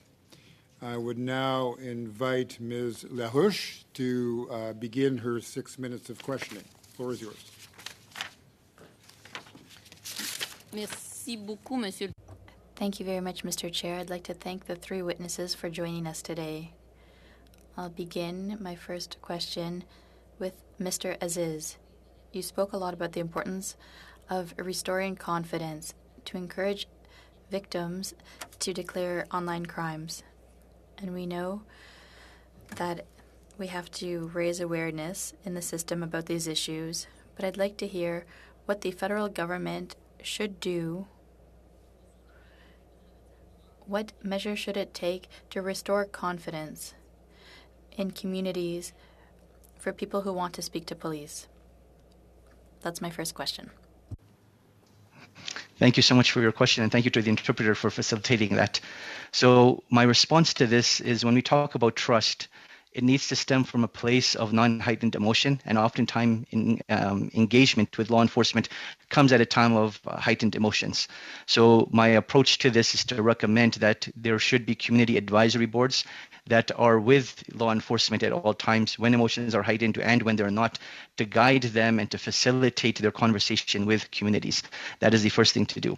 Number two is to reconcile and to apologize for mistakes that have been made. We have to understand that communities are constitutive of human beings, and with human emotions, if people are hurt, progress cannot be made. So mistakes that have been made need to be recognized, and apologies should be issued for that. Number three is in terms of education. So it's very easy to say that this is what you need to do in order to report a hate crime, but in terms of the actual process, people need to be guided through that. So training sessions for community members and community leaders in terms of how to report hate crimes should be there.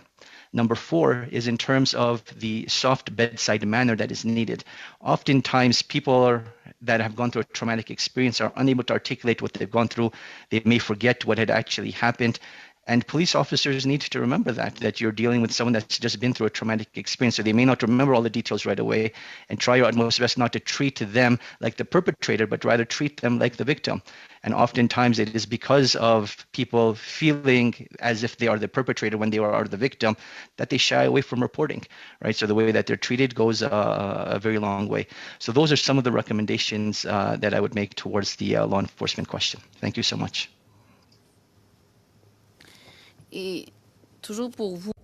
Again, with you, beyond those four recommendations,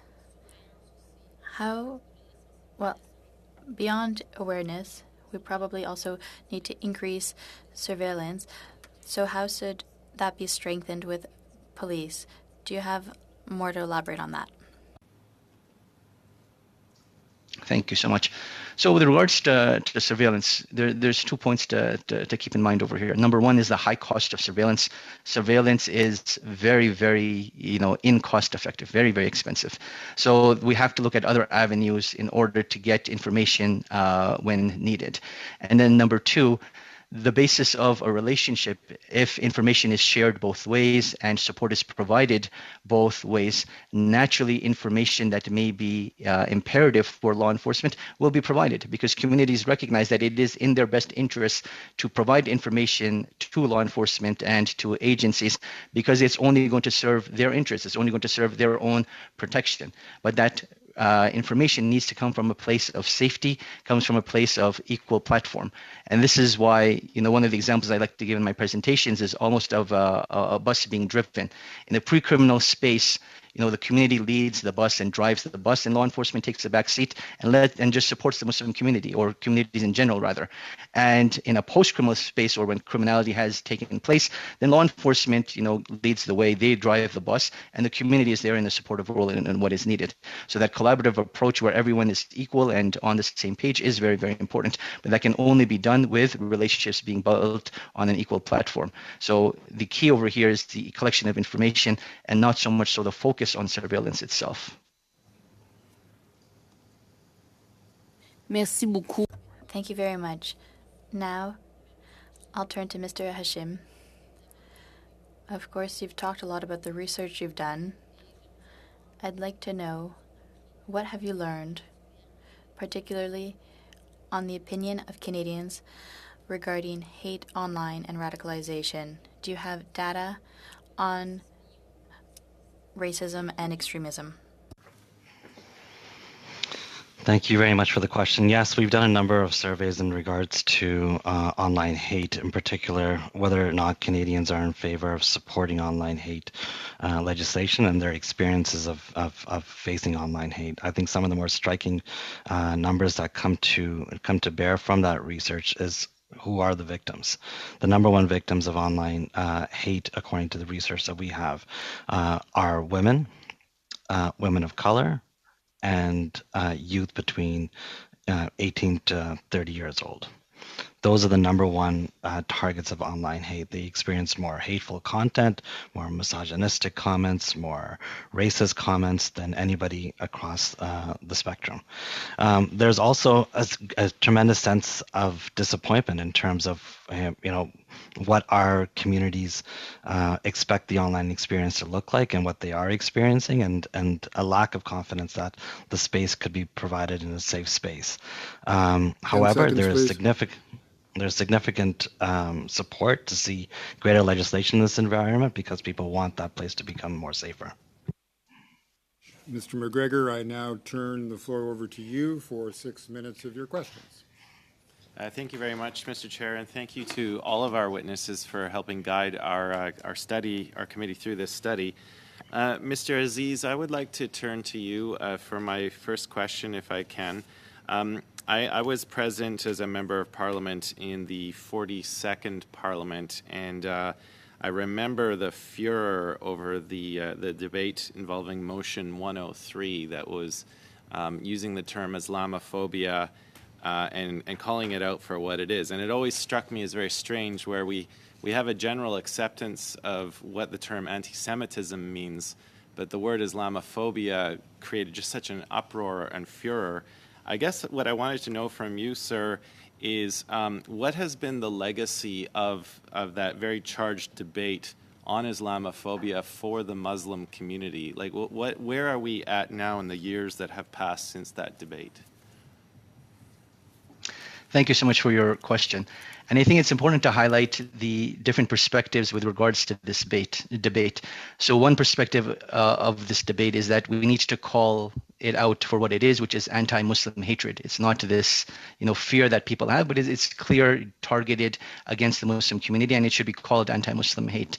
Another perspective of this is that there's a fear that if we start deeming things to be Islamophobic, then one cannot criticize the religion or criticize, religious texts, which is a right that people have. So with that being said, I believe this debate is ongoing, and I don't see a resolution coming anytime soon, and that is at a theoretical level. But on a practical level, what I think needs to be understood is that all citizens and all human beings deserve those equal rights, deserve the rights and freedoms that everyone has. So what we label it in particular is not as relevant, but what are we doing to keep everyone safe, to keep everyone included, and to make sure that everyone has the opportunity and freedom that everyone is afforded is what needs to be looked at. So unfortunately, I don't have the good news of sharing that there's a resolution to this debate anytime soon. Thank you, but I appreciate you mentioning the term anti-Muslim hate as a I think in your words a more preferential term. Am I getting you right on that? I am undecided myself. I think depending on the context, both terms, Islamophobia or anti-Muslim hatred, may be relevant and pertinent. Thank you. In your opening remarks, you were talking about the need for sustainable funding and really, those community-based ones. We have certainly heard testimony in previous study about the very real value in funding intervention programs for youth who may be susceptible to joining violent criminal gangs, the incredible success that has been there. I want to ensure that this committee comes forward with very sincere recommendations that honors what you and others have presented to our committee. So are there any specifics that you would like to see our committee mention in a recommendation to the federal government with respect to that sustainable funding part? For sure. So I think the Canada Centre for Community Engagement and the Prevention of Radicalization to Violence has funded many programs across the country, particularly a few in each province. So a deeper study in what have the results of these of this funding been, how many people were a part of their programs, what were the results of those programs, and then based upon that to decide, okay, which programs need to continue and which programs need to be, shut down because they're irrelevant and are not providing the results that the money is being put forth for. So that is, I would say, the biggest thing that needs to be looked at. And then number two is even in terms of expanding these programs to remote areas. Like that has always been the challenge, that a lot of these individuals that go down this path of violent extremism will live in remote areas and they do not have access to these programs. So how do we make those programs more accessible to these remote areas and not just in the metropolitan cities or in the bigger urban areas? So those are the two biggest things that I would suggest from that front. Thank you so much. Appreciate that. Thank you very much for your answers on that. I'd like to turn to Media Smarts, Dr. Brisson-Boivin. I have your printout here, the recommendations for platforms, and you mentioned that creating and implementing rules that help set the values of a community can change how people behave, and that if platforms don't set clear rules and standards, the norms of the community will be set by users. Throughout this study, we found that there's this conflict, right? Because, of course, social media platforms make a lot of their money through advertising revenue, which is really pushed by, user-generated content. And the more exciting or extreme it can be, the more engagement you get. And so there's this conflict where, social media companies say they have clearly written terms and conditions, but it didn't stop people like Pat King from basically using Facebook to live stream on his way to the occupation of Ottawa. So I guess my question to you, is I don't have a lot of time here, is what's the federal government's clear role here in really helping accountability and transparency to be set by these companies for those clear rules and standards? Thank you very much for the question. Yes, I think there is a role for both government and platforms to kind of work in tandem here to, for example, set forth some of those recommendations we made. There needs to be sort of regulatory or legislative structure or law put in place such that holds platforms accountable 10 seconds, for both setting those community standards. But I think the other thing that's equally as important is some kind of metric that we can see that the standards are actually enforced. Thank you very much. We now move into our second round of questions. The lead-off questioner will be Mr. Van Popta. Sir, you have 5 minutes. The floor is yours. Good. Thank you very much, and thank you to all the witnesses for spending time with us here today and sharing your wisdom and knowledge with us as we seek to develop a report around ideologically motivated violent extremism. I'm going to start with Dr. Brisson-Boivin. Thank you for the very important work that your organization, Media Smarts, is undertaking. I'm reading from a publication from your organization called From Access to Engagement, and there's a good working definition, which I'm just going to read into the record. Digital media literacy is the ability to critically, effectively, and responsibly access, use, understand, and engage with media of all kinds. That's a great working definition. But to narrow it down a bit, this is a study about the rise of violent extremism, and your work is, particularly with young people, and to bring media smarts into their lives. So perhaps you could tie those two together, your research and the rise of violent extremism in our communities. Yes, thank you very much for that question. Yes, I would say that the two are related insofar as we see sort of digital media literacy being, as I mentioned, the sort of crux, or oftentimes I think a measure that is sometimes thought of as an afterthought or a response, when we really do see it as a preventative harm reduction approach, both for young people and, as I mentioned, the trusted adults in their lives. And the report that you're referencing is in particular focusing on how Canada needs to take a stance around digital media literacy, one in which we view that as a lifelong learning process. So we are talking supports from pre-K through to senior facilities. Many jurisdictions across the world are in the process of developing strategies for digital media literacy that would include some of those key critical thinking skills I was mentioning around authenticating and verifying information, recognizing both online hate in terms of the cultures of of prejudice I was speaking about, but also some of the ideologies of hate, some of the tactics of hate, including the use of mis and disinformation. So for the strategy report that you're referencing is one in which we are advocating for the federal government to come together to support Canadians in their digital media literacy journey, which is, again, a lifelong journey. Thank you. Of course, good. Thank you. A lifelong journey, not just for young people, but adults as well, I think could benefit a lot from media smarts education. Now, you said in your testimony that we can't regulate our way out of dangers on the internet. The internet is a great gift, but it's also full of dangers. And I just use the example as I've used with my children. We expect our police to keep our streets safe, but at the same time, we don't walk down dark alleys on our own, right? Because it's dangerous. So I'm looking for your expert opinion on, allocation of responsibilities between, schools, educators, parents, community, government, and the individual themselves.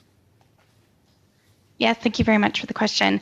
I think this is one of those, big questions, the big messy challenge that we're facing, today is how do we create that whole of society response that I was mentioning? First and foremost, we need leadership at the federal level, where the federal, government, takes ownership in building a strategy that will then both impact other government departments in both, setting budgets, for example, that would include digital media literacy as a key budget objective. We also need to map the field of digital media literacy in Canada. That has yet to be done. There are hundreds of organizations doing this work on the ground, including Media Smarts, but we need to better understand what those are, what they are doing, and how we can work together.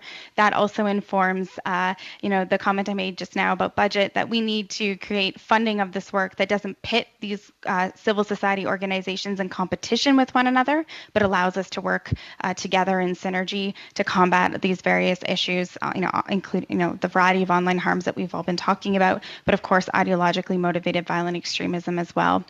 So we see the education sector as being a player in that, but not the only player. We see regulation as being very pivotal and important, but not the only solution. And the same for, platform responsibilities, and the same for technological design, and that as well. That is part of the solution here, but not the only approach. Thank you very much. Okay, good. Thank you very much. And I'll give the time back to the chair. Thank you. And I appreciate the 10 seconds because it gives me a chance on everybody's behalf to congratulate Mr. Nur Mohammed on the birth of his boy. I think 3 weeks old. Have I got that right? Maybe 4? Well, congratulations. You look like you're getting some sleep. I don't know why that is, but don't worry, you'll have a chance to lose it. But for now, and for the next 5 minutes, you've got the floor for questions. And really, congratulations on all of our behalves. Thank you very much, Mr. Chair. It's a pleasure to be back with everybody. And I don't know if you guys are getting an echo, but I am getting a bit of an echo.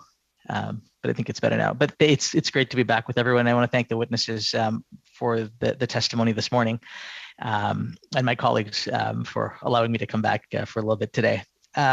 I just wanted to ask Mr. Hashim a few questions. Thank you very much for your testimony, sir. I just want to clarify, because there's been a lot of conversation about how government-funded groups do research or work in the world of IMVE, and I just want to confirm your organization been funded by governments of all political stripes, conservative and liberal, over the last number of years, correct? Correct. We've been in existence since 1996 as a federal crown corporation. And you are nonpartisan, and you do the work that you believe is in the best interest of Canadians in dealing with these issues, correct? Correct. So a lot of folks have asked questions, a lot of whataboutism in these conversations about IMVE and about racism, and find people on both sides types of arguments. What would you say to ideologically motivated violent extremism or hate that you see from the left? Do you see a lot of that in the 200,000 cases a year that you see? Well, I mean, the number that I was quoting is from Statistics Canada. I'm not sure if they break it down between left or right, but I think the threat for extremism comes from many different places. However, the most of the threats that when we get briefed by the RCMP in terms of some of the focus that they have, right-wing extremism and white supremacist groups definitely are at the top of that list. And so I'm not too sure about the numbers, the proportion around left or right, but in terms of threat assessments, I understand that that is the highest. And do you think the RCMP would have any reason to conflate one side over the other? I think you would have to ask the RCMP that. So just so that I'm clear, from the work that you then see, the vast majority that you've described come from the far right, correct? From the work that we're seeing, yeah. So let's then talk about the victims, because you mentioned the victims are a very important part of this. So who are, just if you could reiterate for us, who are the victims then that you see that are the victims of this ideologically motivated violent extremism? If you could just take a quick second to describe that to us again. So thank you for the question. I mean, and to be honest, I think that like a lot of the questions that the conversation that we're having right now, I feel somewhat to be a little bit backwards. We hear a lot from academics, we hear a lot from law enforcement, we hear from, but not at the center of this conversation are victims. For 20 years ago, I used to work with Mothers Against Drunk Driving, and I could see how when you center victims' voices, how that integration supports not only the social services sector, the policing environment, the justice system, the level of intelligence that the system gains as a whole by centering the voices of victims is pivotally important.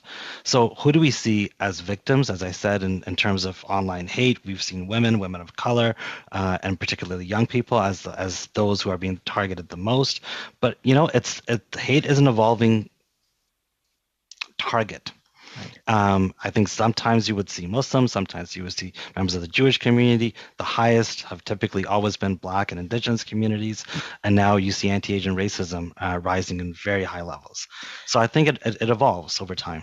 So with that, then, I mean, I think it would be great for all of us as we try to think about how to improve the situation that we now focus on victims. How do we as folks in the political conversation depoliticize this a little bit and really focus and acknowledge that this is a very real problem? What should we be doing, in your view, from the work that you do, to be leaning into trying to address this problem head on? What is it, if you could in a nutshell describe, that we could do, where we could invest that would really help to solve this problem once and for all, so that we get to the type of society that allows everyone to feel as though they can live their best self, their most authentic self, freely, without worrying about these types of challenges? I think we need to stop saying to some people that we believe you and to others that we don't.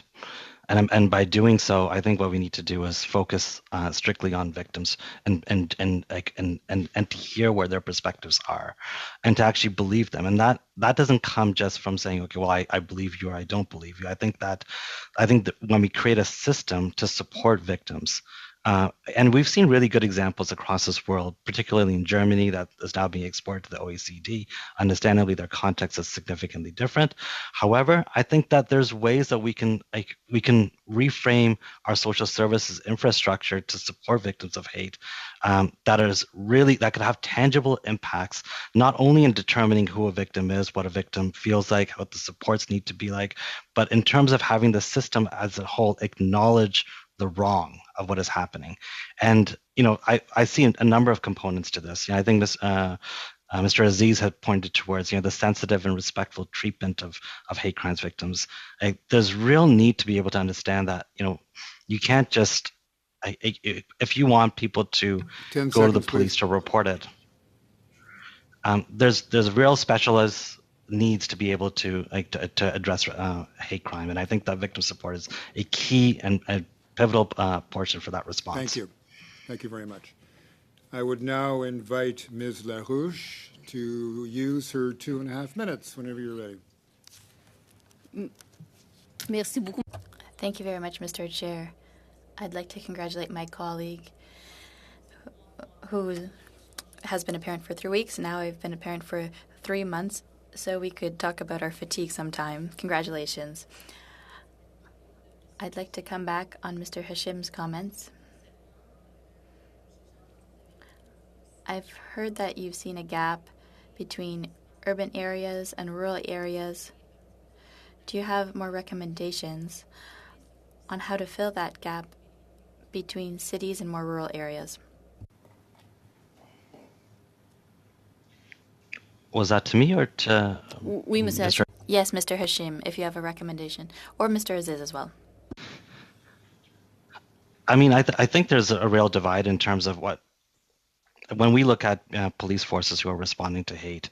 To be frank, because police forces that are in urban areas have more exposure to racialized communities, who have more racialized police officers. Their ability to understand the impact of what's happening is typically better than those in rural areas. I can give you an example where there was a rural police agency where an individual was targeted and was murdered, and the police within 24 hours said it wasn't a hate crime.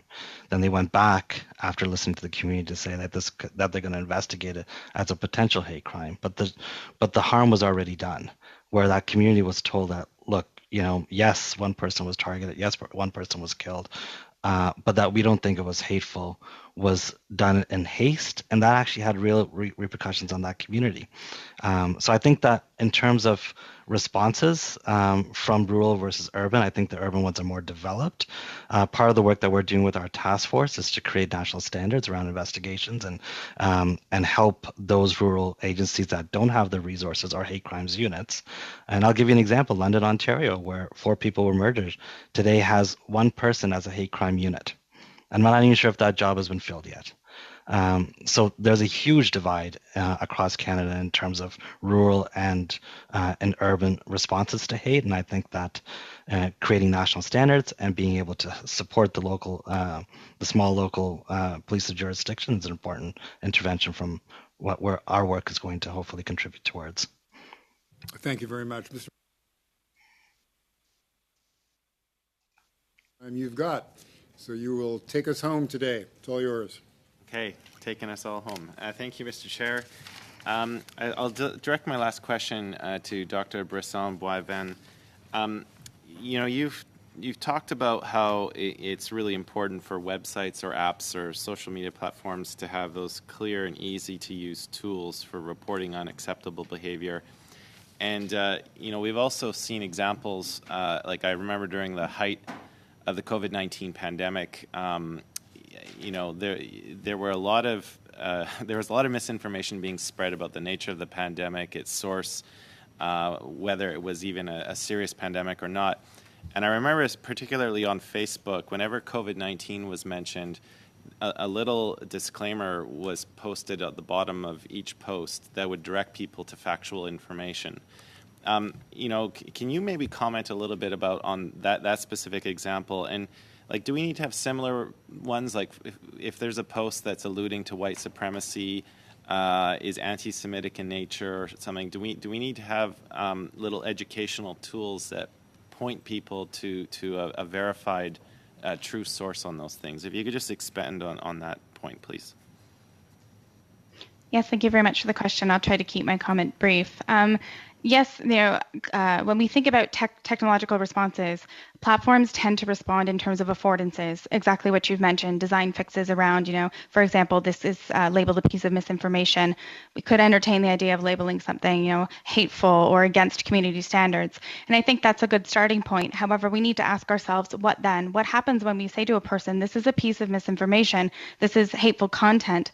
The user needs to then have other skills and tools to be able to, for example, find the original source of a piece of misinformation, to feel confident in being able to verify.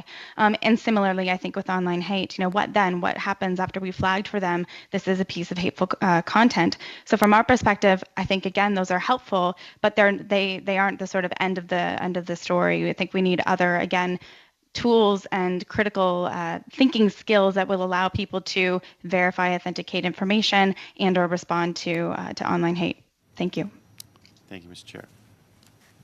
Thank you, Mr. McGregor, and thank you to the witnesses for a very interesting and important hour of reflection from your experiences, both as individuals and as leaders of organizations who are immersed in this subject. So on behalf of my colleagues on the committee, I want to thank you for your insight and your time. Colleagues, a reminder that on Thursday we will have witnesses and a panel, but we will go into camera for the last bit of the meeting to give drafting instructions on this study to our analysts. So looking forward to that, looking forward to the glorious weather between now and then. This meeting is now adjourned.